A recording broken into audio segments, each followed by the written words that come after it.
Your online textbook provides a very thorough history of DNA. I suggest that you read it. It's pretty interesting. I find the history stuff interesting of science, but you may not be so fascinated by it. I understand that. Although all discoveries are important, there are a few to point out. The very beginning of DNA discovery starts in the 1860s when Meissner discovered these things called nucleic acids, DNA and RNA. He called them nucleic because he isolated them from the nucleus. Various experiments using bacteria further clarified knowledge about DNA, and we're going to use Chargaff's rules for base pairing based on his findings that the number of adenine nitrogenous bases always equaled the number of thymine nitrogenous bases, and the same pairing occurred for guanine and cytosine. My very favorite story of DNA discovery is the final push to discover the shape of DNA in the 1960s. These two dudes here, Watson and Crick, they actually played around with physical models of the components of DNA, sized up by ratio, and they did this until they came up with the double helix structure. The X-ray picture here on the right was taken by a woman named Rosalind Franklin, and it helped Watson and Crick's conclusions by providing a top-down picture of the double helix. Think of looking down a spiral staircase from the top. Strangely, Rosalind Franklin and her infamous X-rays here, Rosalind died of cancer because she should have worn her lead apron. Many terms that refer to DNA get confusing for students. Back in Chapter 3, we loosely defined the term nucleic acids to include two types of nucleic acids, one with deoxyribose sugar called DNA, and the other with a ribose sugar called RNA. I have taught from other books that consider the molecule ATP to be a nucleic acid because it loosely meets the definition. To be classified as a nucleic acid, a molecule has to consist of building blocks called nucleotides, which are pictured here as little Lego pieces. RNA has only one stack of Lego pieces, whereas DNA has two stacks of Lego pieces bonded together by little black dots. I'm kidding. DNA has two strands of nucleotides that are bonded together by hydrogen bonds. The nucleotides, or Legos, from the previous slide, they also have their own three components. There is a phosphate group, which is very common in your body, a sugar, also pretty common, and something called a nitrogenous base, which is common in everything that you eat. It's these nitrogenous bases that you might be familiar with and correlate to that AGGTCA sequence of letters that you might associate with DNA, kind of like the movie Gattaca. There are 5 nitrogenous bases that are divided into 2 major groups called pyrimidines and purines. And these groups, they separate the nitrogenous bases by shape. The shapes of the purines and pyrimidines allow them to bond together with those hydrogen bonds that bind the DNA strands. The shapes of these molecules are so specific that the purine guanine will only form a hydrogen bond with the pyrimidine cytosine. The purine adenine will only form a hydrogen bond with the pyrimidine thymine when it's DNA, but it will form a hydrogen bond with the pyrimidine uracil in RNA. However, it is very important to note that the DNA molecule, that uracil is only found in an RNA molecule. There are questions on the quiz that students will answer, And they'll answer something like, oh, blah, blah, blah, blah, blah, uracil. And then I'll take points off and say this question was about DNA. Let's go back to our analogy with the Legos for a moment. We have one molecule of DNA with two stacks of Legos, or two strands of nucleotides, and those two strands are bonded together by hydrogen bonds. And you can see this in the picture on the far left side of this slide. Let's extend that analogy, and let's think of a ladder. The rails of the ladder, or the place where you would put your hands on the ladder, are composed of the sugars and the phosphates that are in each individual nucleotide.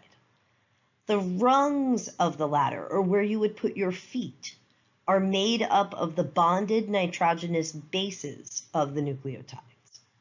Because of the specific nature of the bonding of these strands, this structure does not stay as a ladder, but it will twist itself into a structure that is known as a double helix.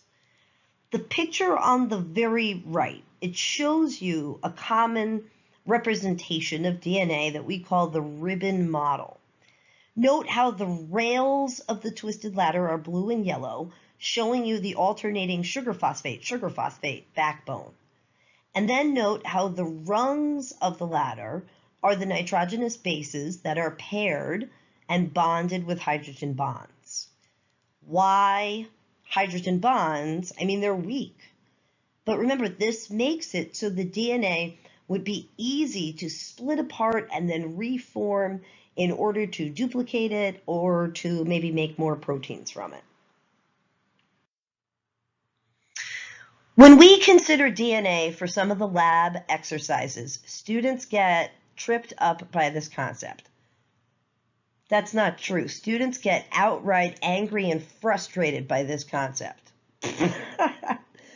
When DNA orients itself into its double helix, there are ends of each strand of DNA, and the ends have different chemical compositions.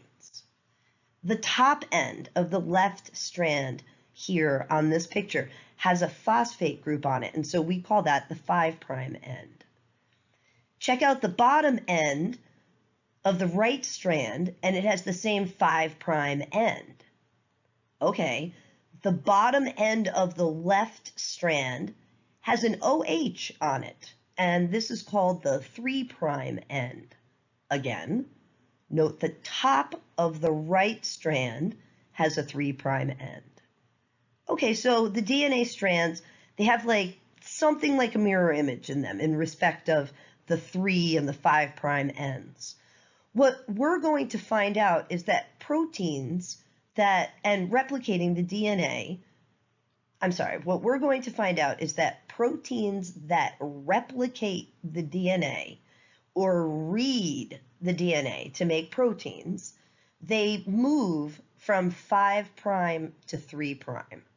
So for any one strand, if you wanted to say the sequence on that strand, you would have to start the sequence at the 5' and end the sequence at the 3'. So for example, the strand on the right, its sequence would be ACGT.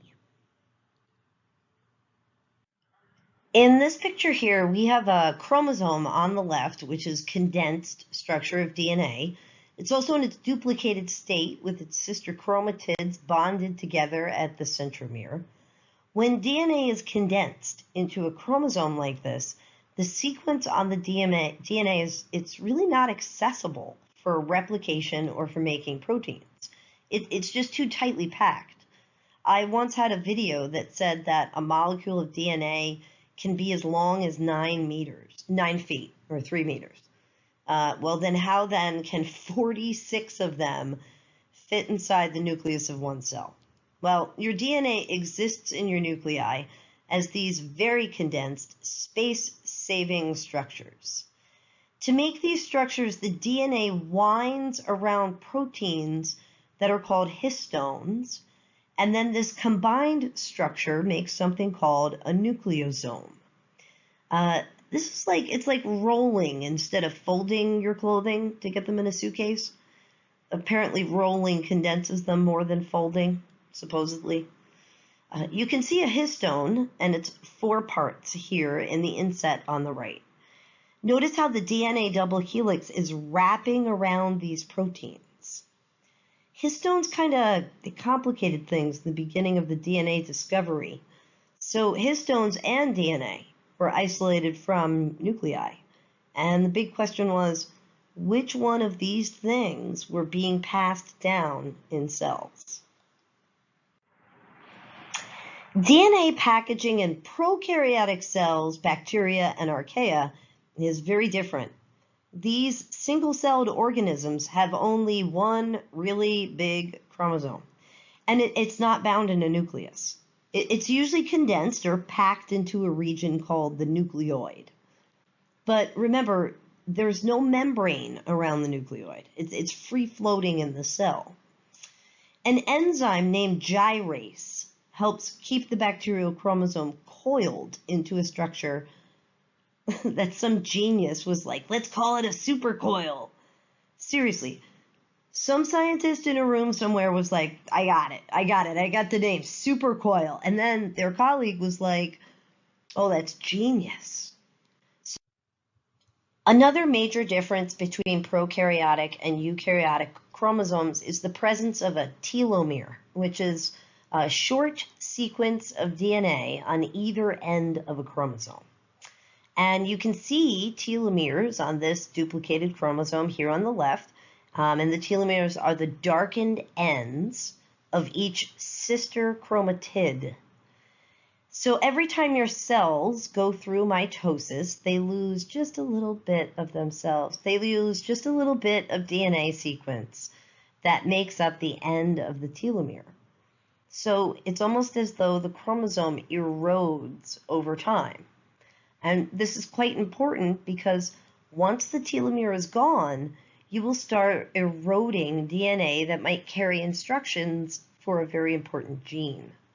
What we see with experimentation on telomeres is that a cell will stop replicating altogether once telomere caps are eroded away. This is what happens in all of your somatic cells. Every time they go through mitosis, they lose a little bit of their telomere.